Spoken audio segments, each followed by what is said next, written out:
Good afternoon from the Kennedy farm. Today we're going to be making some semi-homemade pizzas. We usually like to use our garden vegetables, but our garden's not doing real well this year. I didn't have a chance to spread the Sevin dust, and I've got to be really careful because I have bees on the property. And the greenhorn caterpillars and Japanese water beetles kind of took it over. So I got some frozen bell peppers and onion blend. I got it thawed out, and I just keep draining out the excess water. Opened a can of mushrooms. I got a can of olives here. Got some pepperoni, some Canadian bacon. We're doing the mixed cheese, and I make my own sauce. I'm going to be making it with tomato paste. I just used canned tomato paste. I got water in it so that I can thin it out and season it. But first I wanted to go over the dough. I've had the dough sitting here for a while, and it's kind of sticky, which was just a tip I wanted to share. It's too sticky. Go on, son. It is too sticky to really work. So I laid out some aluminum foil and spread a little flour on here. It's just basically flour and yeast. Blend it together, but you can't really work it because it just sticks with everything. Move my pizza pan over here. Everything's gonna fall.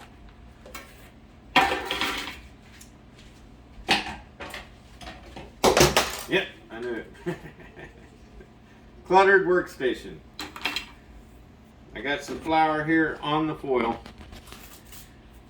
Just kind of roll it around just so it doesn't stick all over my hands. Spread a little more flour in there.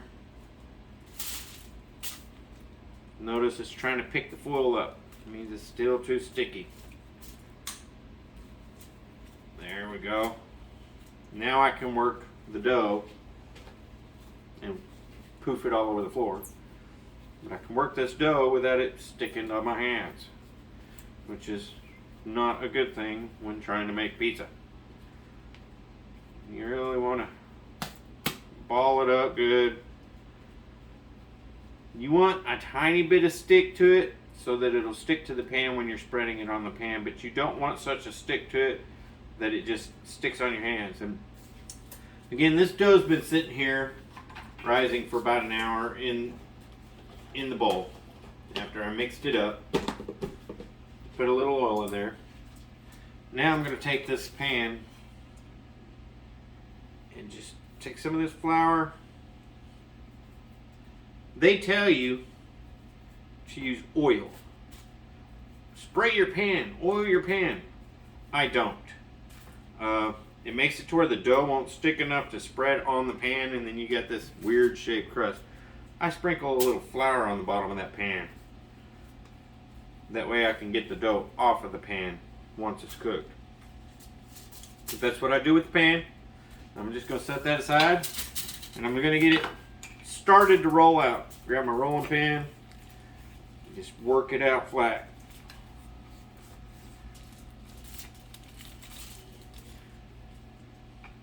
And it's still a little sticky, but that's okay. Grab some more flour. Wherever it sticks, cover it. It's easy as that. Get a semi-circle shape out of it, and then it'll be easier to spread onto the pan.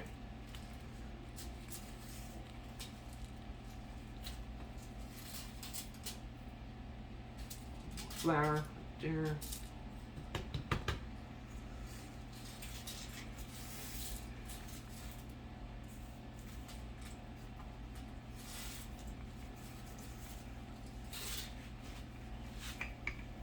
Supposed to be going to bee class tonight, but I'm making some pizzas. Can't do both. This takes a little while. It's not really class, it's just a meeting of the Beekeepers Association. Alright, we got a semicircle here. Pull my pan over. Lay it out.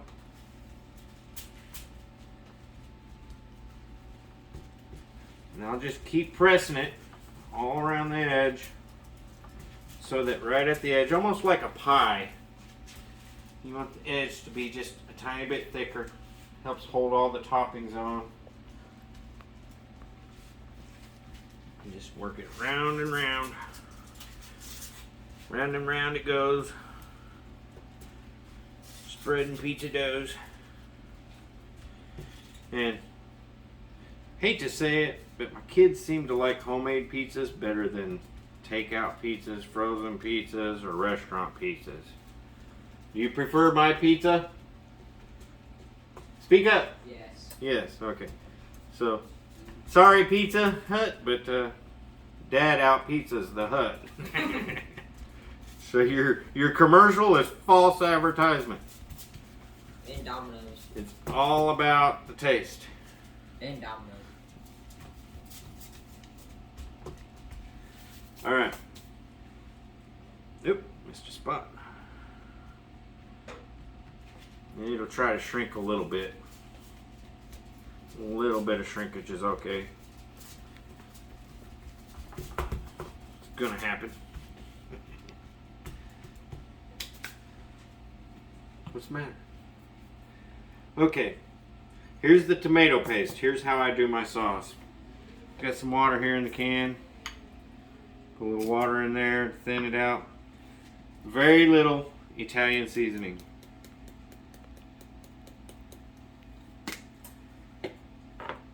Cilantro. Unusual for pizza, but tasty.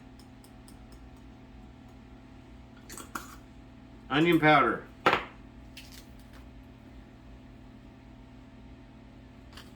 And garlic salt.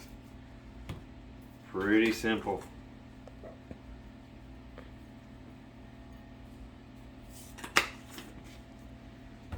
Mix it up. And you don't want it runny, but you don't want it tomato paste thick. You can actually make your own with garden tomatoes, which is the best way to go, but it's a long process, and your tomato plants can't be ravished by greenhorn caterpillars. It doesn't work too well. Just puree it, make it liquid basically. Take any of the chunks out and then put it on a low simmer and just set it at a low temperature to simmer, and it'll thicken up. Add your seasonings, and that's how you make your pizza sauce or tomato soup or whatever you want. Kind of do the same thing with potato soup. Just cut the potatoes up in little chunks, and when it's, you know, probably got like an hour left to cook, then I'll cut up onions or put bacon bits or whatever I want in the potato soup, whatever seasoning, and then bring it to a boil and then simmer it. Because a lot of people make the mistake with their vegetables when they're cooking it in soups and stuff, is they'll overcook them. Vegetables have things that our body needs. You don't want to cook all of that out of it. A lot of people don't like raw vegetables. They're better for you. So I like an in-between. I like to actually taste the vegetable, but it not be raw. And I just keep adding a little water until I get the right consistency.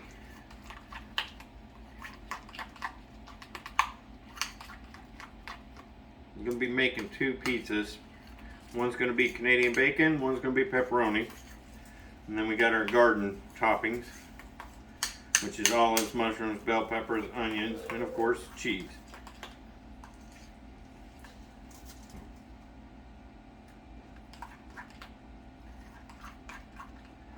Alright, that looks pretty close, maybe a tiny bit more. You gotta also remember it's not cooked yet, so it'll thicken as it cooks. Got a little bit of water on my pizza dough. Won't hurt it. There we go. I don't know if you could tell what the consistency's like, but that's how I like my pizza sauce. It's simple.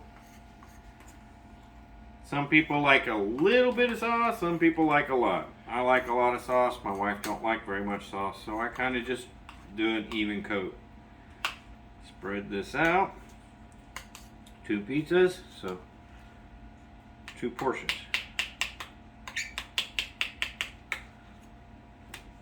And if there's a little left over, I'll make me some poor man pizzas for my lunch tomorrow, which is I just take pieces of bread, spread the sauce, a little cheese or pepperoni or vegetables or whatever I got, put it on the toast, put it on a pan, put it in the oven, and voila, poor man's pizza.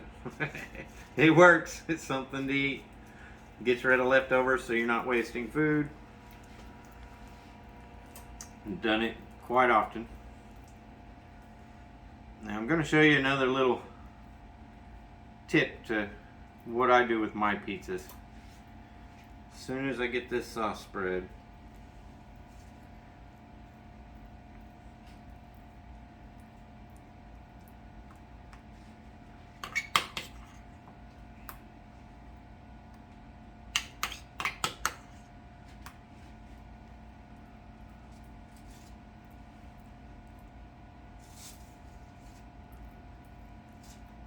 this is probably about a 14-inch pizza.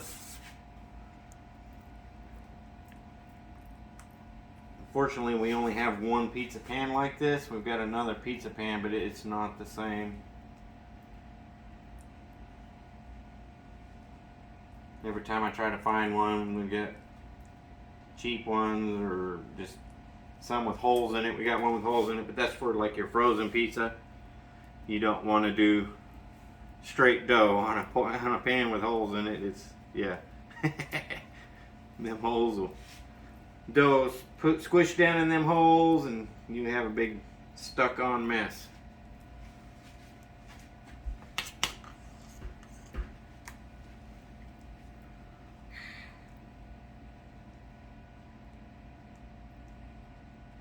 So what do you think? You like the homemade pizzas over store pizzas? I think both. You think both? Which do you like best? I feel like I mostly like both of them because they sound delicious, and I think they will be delicious.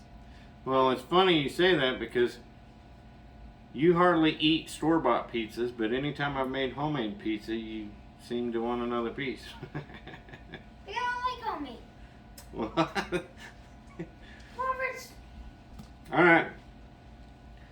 This is about how much sauce I'm going to put on there. Grab a piece of paper towel. Wrap your hands off. Alright, here's another little tip that I like to do. It actually helps the crust on the under part of the toppings get done better. If you ever notice, anytime you put Parmesan on top of a pizza, it browns easier. So I took that in consideration and I just very lightly sprinkled just a little bit of Parmesan right on top of that cheese. Or, sorry, on top of the sauce. And then I'll get regular cheese.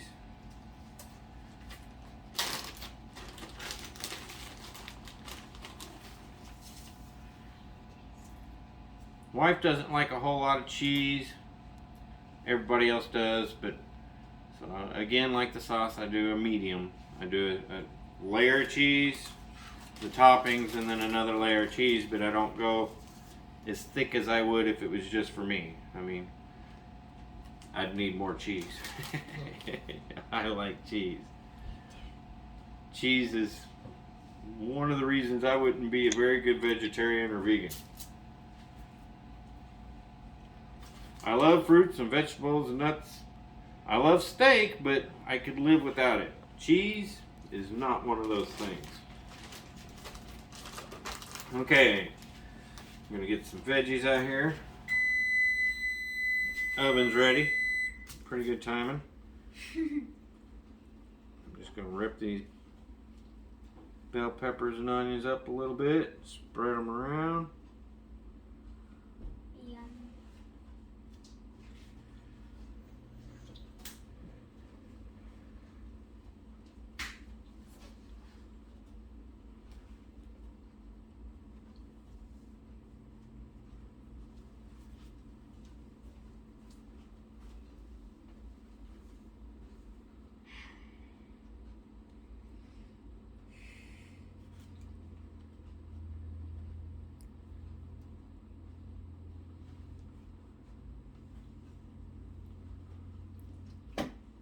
I like a lot of veggies. But if you put too much, the rest of it won't get done. It'll be all soggy, and I don't like soggy pizza. I prefer crisp pizza.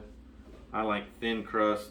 The wife likes pan. So again, it's kind of a hand-tossed medium. You gotta learn to compromise.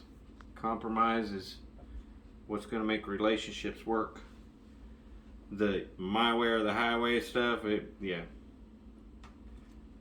People usually take the highway, and then you find yourself sitting alone because everybody's gone down the road. A little bit of mushrooms. You can pick them off.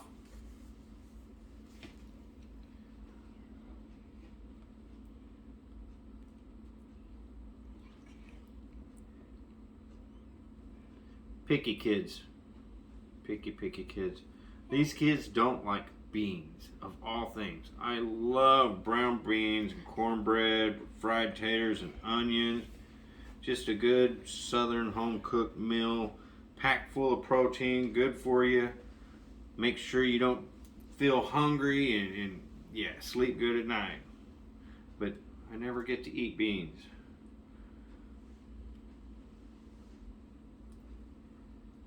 All right. A little bit more. And there's the veggies. Get all this. And everybody here can agree on one thing in this house. Olives. But I forgot the meat. Talking about vegetarian, thinking about vegetables. Normally I'd put the meat on before the vegetables. And you forgot to do that.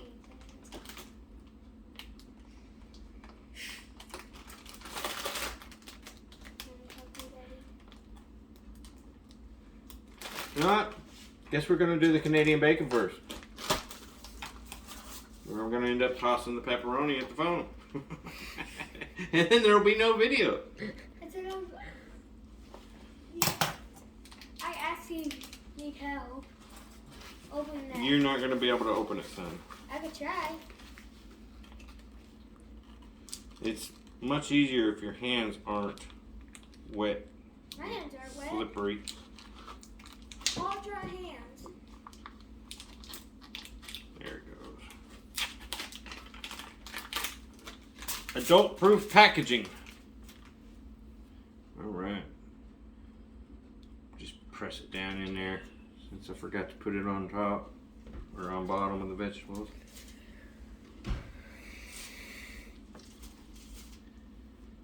We'll have one Canadian bacon, one pepperoni. The veggies will be the same. And one more piece.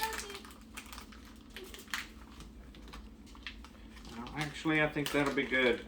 Because if we put one in the center, it's not going to get the center as done. The more toppings you have, the harder it is for it to cook. So we'll leave the center kind of for more olives. Because we all like olives. Yep. Some people prefer green olives. I like them both. Kids don't like green olives, so we do black olives.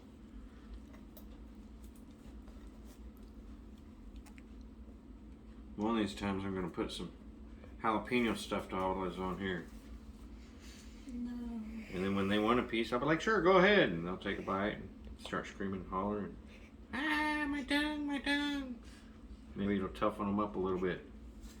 If not, just means more pizza for me. It's a win-win situation. Well, unless if you're them.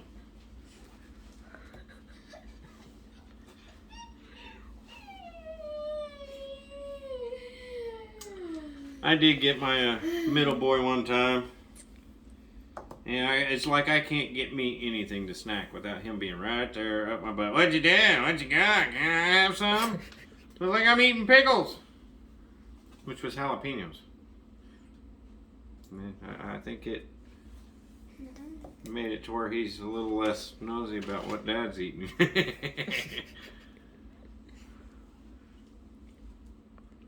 Lots and lots of olives. There we go. Yummy olives. Now another layer of cheese. Yep. We'll put it in the oven at 425 for about 25 minutes. Don't want to forget the pepper. It takes a little longer than your store-bought freezer pizzas. Sometimes I cook them at a little higher temperature, but I find 425 to be ideal for doing pizzas. Now, if you're doing a brick oven or something, yeah, it's a lot different. You want a quick cook, but I'm not cooking in a brick oven. I do not have one yet. We'll just put some cheese around there, coat it. Pepperoni, Daddy. And that's pizza number 1, ready to bake. Yeah. The recipe I'm sharing today is an easier version of a homemade pizza, so it's semi-homemade. It's taking the homemade factors and implementing it to a cheaper cost and quick and easier. Like I said, normally we're cutting jalapenos, or I'm cutting jalapenos, but bell peppers, onions, normally we'll get that out of the garden and put on there. Now, mushrooms, olives, obviously we have to use canned or store-bought. But yeah, roll your dough out. Make sure it's not too sticky. Use the flour, spread it on the pan. Put your sauce, you know how to make the sauce. Put a little cheese. Put your meat first instead of like I did, which was a mistake. Then do your toppings and then another small layer of cheese. 425, about 20 minutes, and you'll have a homemade pizza. Hope you enjoy. Have a good day.